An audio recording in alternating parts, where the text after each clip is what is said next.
사사기 3장 오늘은 에웃에 관한 말씀을 함께 나누겠습니다. 15절 말씀 제가 읽을게요. 이스라엘 자손이 여호와께 부르짖으며 여호와께서 그들을 위하여 한 구원자를 세우셨으니 그는 곧 베냐민 사람 게라의 아들 왼손잡이 에웃이라. 이스라엘 자손이 그를 통하여 모압 왕 에글론에게 공물을 바칠 때에 아멘. 믿어는 약함을 알고 최선을 다한다라는 제목이고요. 에웃이라는 사람입니다. 약함을 통해 일하는 방법, 이거는 우리가 전에 말씀을 많이 나눴는데 오늘 에웃을 통해서는 우리가 약함을 아는 게 끝나는 게 아니라 이 약함을 통해서 오히려 더 최선을 다하는 사람이 되는 게 에웃이 우리에게 전해지는 중요한 리더의 모습이 아니겠나 하는 생각을 하게 되었습니다. 사사 운이엘 이후에 40년간 편안했잖아요, 이스라엘이. 근데 그들이 또 하나님 앞에 악을 행하죠. 계속 이 패턴이 반복되는 거예요, 사사기는. 하나님은 모압 왕 에글론을 강성하게 해서 그들을 대적하게 하죠. 에글론이 암몬과 또 아말렉 자손을 모아서 이스라엘을 공격하고 종려나무 성읍을 점령하게 되죠. 그리고 18년 동안 이스라엘은 에글론을 섬기게 돼요. 종려나무 성읍은 여리고를 가리키거든요.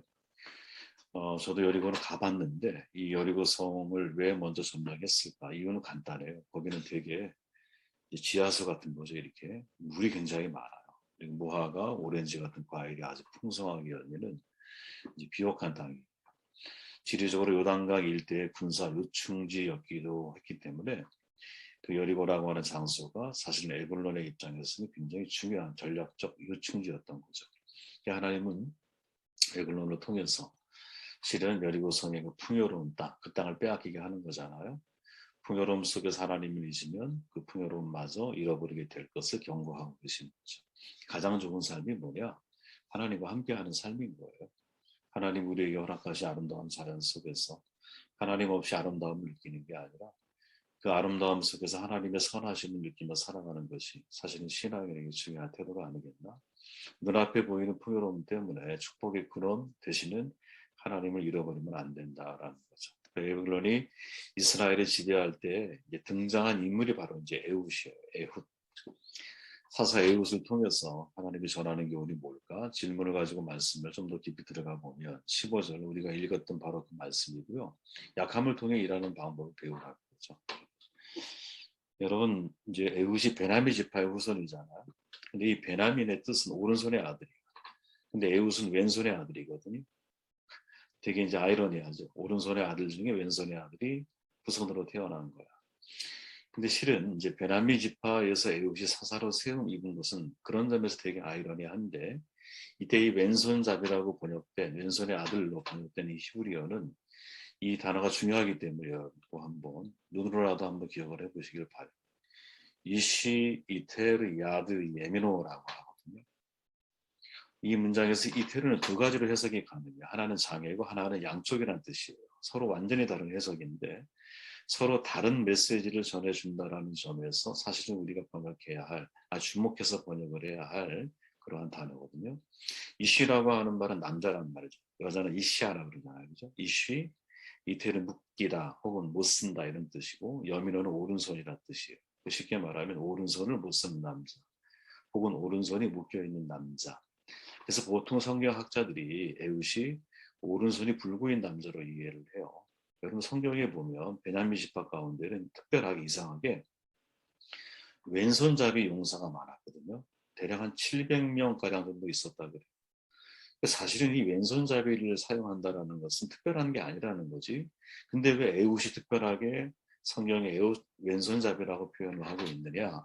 그것은 에훗이 단순한 왼손잡이가 아니라 오른손을 못 쓰는 장애인이었기 때문에 그것을 강조하기 위해서 왼손잡이라는 사실을 이렇게 증언해주고 있는 거죠.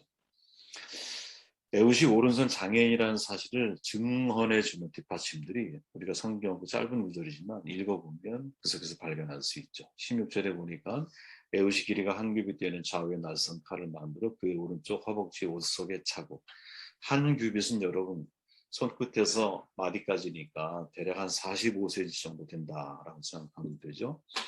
모압 왕 에글론에게 나아갈 때 애굽은 이제 검열을 당하지 않아요. 여러분 이거 되게 사실 우리가 주목해야 할 장면인데 주석서에서 많이 주목을 안 하는 것 같아요. 이제 에훗이 공물을 바치러 갈 때 우리가 보통 왕에게 타 타국 사람이 지배를 당하고 있는 사람이 공문을 바치러 나오면 그 앞에 군사들이 다 몸 수색하고 하잖아요. 이 과정을 패스한 거야. 오른쪽 허벅지 다리에 45cm는 작은 게 아니잖아요. 양날 칼이니까 얼마나 날카로웠겠어요. 물론 포장을 했겠지. 그럼에도 불구하고 허벅지만 완연하게 구분되어지는 칼이거든요. 그거는. 긴 칼을 차고 들어가요. 근데 아무도 검열하지 않아. 왜일까? 왜일까? 이것은 누가 봐도 장애인인 거죠. 그죠? 누가 봐도 장애인인 거야. 그러니까 군사들의 입장에서는 굳이 검열할 필요가 없는 거예요. 그죠? 이렇게 생각할 수 있다라는 거지. 그리고 21절에 보면 에봇이 왼손을 뻗쳐 오른손의 허벅지에 있는 칼을 빼서 왕의 몸을 찌르잖아요. 생각해 보세요, 여러분. 만약에 오른손을 내가 조금이라도 쓸 수 있었다면 최소한 오른쪽에 있는 오른쪽 허벅지니까 오른손으로 빼서 왼손으로 잡아서 찌르는 게 훨씬 더 자연스러운 거지. 왼손으로 오른손 허벅지 이 뒤에 숨겨져 있을 텐데 이거를 꺼내는 게 결코 사실은 그 급박한 순간에 쉬운 일이 아니었을 거라는 거죠. 그렇게 사실은 이 둘로 미루어 볼 때, 특별히 이제 군사들이 검열하지 않았다라는 것을 놓고 볼 때, 이것은 눈에 띄는 장애를 가지고 있는 사람이었구나라는 것을 우리는 이해할 수 있는 거죠. 그리고 중요한 게 뭐예요? 그 장애로 인하여 사실은 군사들의 검열을 피할 수 있고 애국왕을 돕게 할 기회를 얻는다라는 거죠. 사실은 이게 되게 중요한 초점인 거예요. 오른손에 장애를 가지고 있는 애국, 그러나 그 장애로 인하여 군사들의 검열을 피할 수 있고 에글론 왕을 만날 수 있었다. 때로 잘못된 기차가 목적지로 인도한다라는 말이 있잖아요. 저도 가끔 이 말이 정말 맞을 때가 있구나 그런 생각을 하거든요. 나의 선택이 아니야. 근데 잘못된 선택을 한 것 같아 처음에. 근데 막상 가보니까 그곳이 진짜 내가 사명이 있는 자리였어. 그곳에서 하나님이 나를 인도하심을 경험을 해. 그죠? 다시스로 가는 배를 탔죠, 요나가. 공교롭게 폭풍을 만나서 바다에 던져지죠. 거기 뱃속에 들어가게 돼요.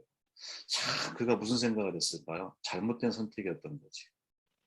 뱃속에 있는 동안 무슨 생각을 했을까? 야, 내가 선택을 잘못했구나. 그런 생각하지 않았겠어요? 근데 사실은 그게 목적지로 데려가는 하나님의 인도하심이라는 거지. 그죠? 제가 시각장애인이 된 것은 이미 하나의 문이 닫힌 것일 수 있습니다. 그러나 저는 고난 속에서도 주님을 보았고 절망 속에서도 주님의 음성을 들었습니다. 나의 실명은 장애가 아니라 하나님의 도구입니다.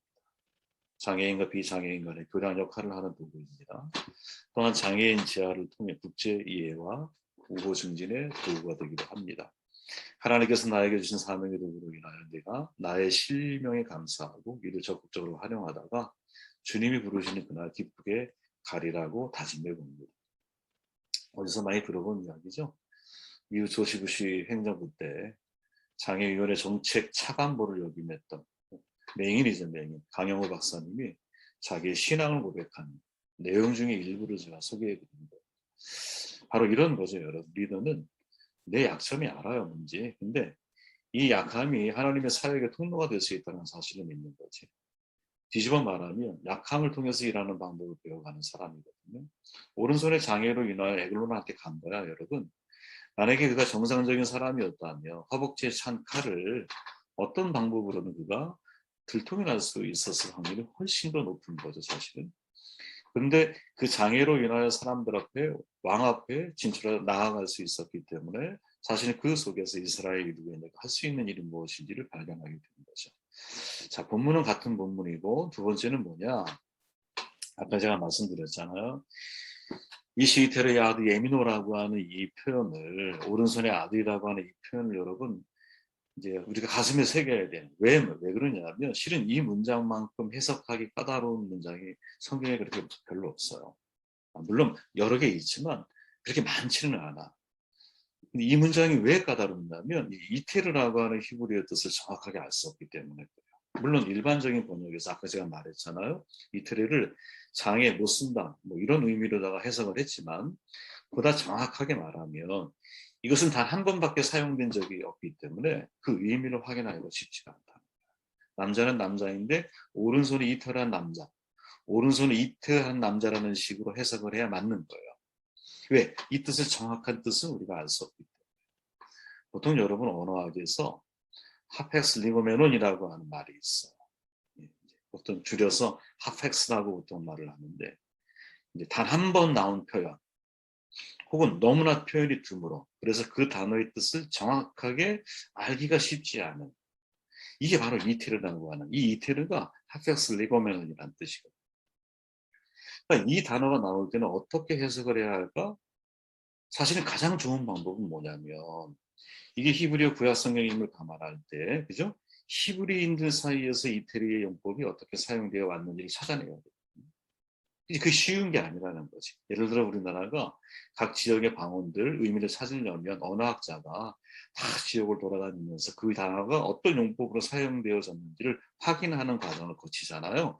마치 그런 과정을 거쳐야 된다는 거야. 그러면 우리에게 있어서 이 단어에 접근할 수 있는 방법이 뭐냐면, BC 3세기에서 1세기경에 많은 히브리인들이 강제적으로 디아스포라 삶을 살게 되거든요. 그때 이집트 알렉산드리아에 정착한 사람들이 있었어. 그들이 정착하는 시간이 흐르다 보면 2세가 태어나잖아요. 이 2세들이 히브리어에 익숙하지가 않아. 그러니까 당연히 이들을 위해서 히브리어 구약 성경을 어떻게 그리스어, 헬라어로 번역하는 작업이 시작이 돼요. 이때 번역된 번역본을 70인역이라고 부르는 거예요. 굉장히 중요한 책이겠죠. 왜? 히브리인이 히브리어 구약 성경을 헬라어로 번역을 한 거니까.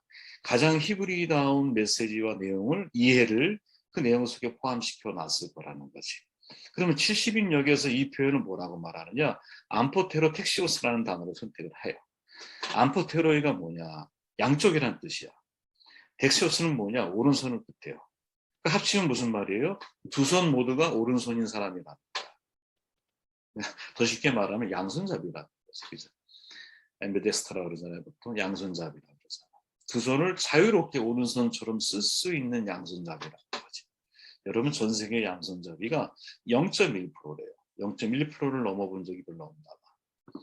그러니까 오른손이 장애라고 하는 첫 번째 보통 일반적인 성경학자들이 이야기하는 것과 70인역에서 양손잡이라고 번역하고 있는 내용은 완전히 의미가 달라지는 거죠. 완전히 의미가 달라지고, 만약에 양손잡이라는 개념으로 우리가 받아들이게 되면 에웃은 오른손의 아들로 태어났는데 왼손을 갈고 닦은 거지. 그죠? 내가 남들처럼 오른손으로 살아가는 게 아니라 남들보다 조금 더 노력해서 2배 이상 내가 왼손을 사용하는 사람이 된 거지. 그죠? 그러니까 만약에 이 의미가 맞다면 남들 모두 오른손만 사용할 때 더 노력해서 왼손마저도 오른손처럼 사용하게 된 에웃. 이 왼손잡이랑은 다른 거예요, 여러분. 오른손만 쓰는 사람과 왼손만 쓰는 사람이 있잖아요. 지금 이 에웃은 그 말이 아니라 왼손을 오른손처럼 쓸 수 있는 사람이라는 거야. 그러니까 앰비덱스터, 양손을 쓸 수 있는 사람이라는 거지. 근데 이 확률이 0.1% 되니까 그 속에 속한 사람이다. 다시 말하면 일반인과는 다른 길을 가는 사람. 그렇죠? 그 당시 모든 이스라엘 사람들이 그 지역에 모압신 그모스를 섬겼어. 그모스는 인신제사, 몰렉과 같은 신이거든요.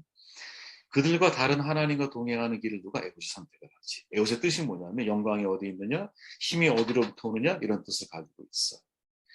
그모스와 몰렉은 여러분 다른 이름이잖아. 그모스는 암몬, 몰렉은 그모스는 모압, 몰렉은 암몬 족속의 신이거든요. 각각 그모스와 몰렉을 섬겼어. 인신공양 제사를 드렸어. 왜? 거기가 항구 도시였거든요. 옛날에 우리 책을 보면 신초등 같은 거 보면은 아버지를 제사로 드려지잖아. 그죠? 인신공양이 다 사실은 이게 아름답게 미화됐을 뿐인 거지. 근데 그모스와 몰렉 종교에서 인신공양을 하는 이유가 세 가지예요. 세 가지. 첫째, 신을 달리기 위해서. 둘째, 전쟁에서 승리하기 위해서. 셋째, 잘 먹고 잘 살기 위해서. 이게 그모스 제사법이거든요. 근데 제사법의 특징이 뭐냐면 여러분, 그모스라고 하는 신이 있어요. 찾아보세요. 그러면 신 손인에 아이를 인신 제사를 드리는 거예요. 불로 인해 뜨거워진 그 손에 아이를 제물로 바쳐요. 미친 사람들인 거죠, 사실은. 애를 태워 죽이는 거예요. 그런데 그 그모스 신을 섬기고 있는 걸 누가? 한편으로는 오른손 장애를 가지고 있는 에웃이, 또 한편으로는 양손을 다 쓸 수 있는 에웃이 그 손에서 인신 제사를 드리고 있는 사람들, 그 신을 싸워서 이기는 거지. 대단히 역설적인 사실은 사건인 거예요. 다시 말하면 두 번째 의미로 양손잡이라고 하는 의미로 이해를 해보면 에웃이라고 하는 사람은 남들보다 더 나아지기 위해서 노력한 사람인 거죠. 그렇죠? 오른손뿐 아니라 왼손까지 쓰려고 노력했던 사람들이라. 예. 이 두 가지를 여러분들 기억하셔야 된다고 봐요. 마지막 28절 말씀입니다. 정리해요. 그들이 이르되 나를 따르라. 여호와께서 너희의 원수들인 모압을 너희의 손에 넘겨주었느니라 하며 우리가 이것을 따라 내려가 모압 맞은편 요단강 나루를 장악하여 한 사람도 건너지 못하게 하였고 하며 약하기에 최선을 다하라. 이런 말이죠. 역설이죠, 여러분. 약한데 무슨 최선을 다해. 단점이 나를 너무 고통스럽게 하는데 어떻게 이 단점을 보강해서 강한 사람이 될 수가 있겠어요? 쉬운 말이 아니거든요. 근데 생각해 보세요. 제가 왜 이 오른손의 아들이라고 하는 그 단어에 집착했냐면 오른손이 장애인 사람, 반대로 양손을 모두 오른손처럼 쓸 수 있는 사람, 서로 상반된 이해가 가능한 에웃이잖아요. 왜? 70인역이 그렇게 번역이 됐습니다. 그러니까 어느 것이 옳은 해석인가를 논하기 전에 저는 둘 다 가능한 해석이거든요. 둘 다 가능한 해석인 거예요. 그런데 이 자체가 큰 교훈을 주고 있다는 거지. 약함과 강해짐의 조화라는 거지. 그러니까 약하기 때문에 더 최선을 다하는. 이게 진짜 리더의 태도여야 한다는 거죠. 내가 약하다는 사실을 알기 때문에, 가시가 있다는 사실을 알기 때문에 하나님의 계시를 보려고 더 기도하는 거예요. 그렇죠? 약하기 때문에 내가 하나님 말씀을 더 의지하고 거예요. 내가 약하기 때문에 남들보다 더 부지런하게 2시, 3시에 일어나야 되는 것이고 더 늦게 내가 잠을 자야 되는 것이고 약하기 때문에 내가 남들보다 더 노력을 하는 사람이 되려고 하는 거예요. 그러니까 적어도 에웃이라고 하는 사람이 우리에게 전하는 하나님의 에웃을 왜 선택하셨을까? 물론 시대에 금오스라고 하는 손에서 인신 제사를 드리고 있는 바로 그 자를 향해, 그죠? 장애이든 아니면 양손잡이이든 에웃의 손을 통해서 그 신을 멸망시키고 있는 하나님의 심판을 보게 되거든요. 그죠? 이게 하나님의 그 쓰임받는 비결이 아닐까? 그런 생각을 하게 되는 것이. 전 누구나 장단점이 있다고 늘 생각을 해요. 어떤 사람은 장점 때문에 실패해요. 삼손이죠. 그죠? 어떤 사람은 약점 때문에 쓰임받는 사람도 있는 거거든요.